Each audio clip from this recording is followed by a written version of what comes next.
Hello guys, চলে এসছি আবারও একটা রান্না নিয়ে। তো আলু পটলের রসা। তো চলো দেখো কি করে সেটা হচ্ছে।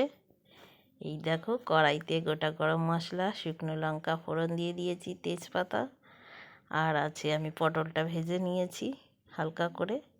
তো এর মধ্যেই আমি আলুটাও ভেজে নেব। এই ফোড়নের মধ্যে আলুটা হালকা করে ভেজে নেব। আলুটা হালকা করে ভেজে নেওয়ার পরে ফোড়নটা আগেই দিয়ে দিলাম যাতে সটে হয়ে যায় রান্নাটা। তো ফোড়নের সাথে সাথে আমি একটু সাদা জিরেও দিয়েছিলাম এতে।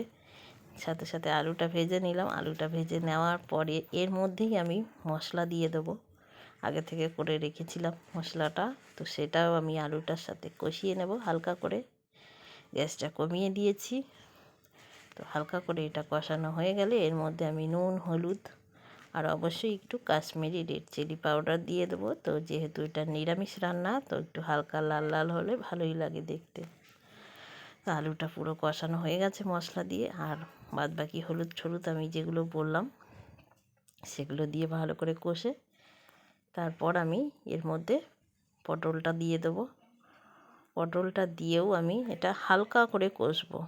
যেহেতু পটলটা একদমই কচি, এখন নতুন নতুন পটল, একদমই কচি কচি পটল, তো বেশি নাড়াচাড়া করলে পটলগুলো ঘেটে যাবে, খেতে একদমই ভালো লাগবে না। তো পটলটা ভাজা রয়েছে বলে আমি মশলার সাথে হালকা করে কষবো। মশলাটা যেহেতু কষা হয়ে গেছে, তা আমি এখন এর মধ্যে পটলটা দিয়ে একটু নেড়ে নিলাম।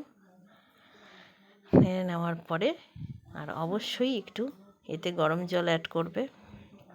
আমি এখন কাশ্মীরি রেড চিলি পাউডারটা দিলাম।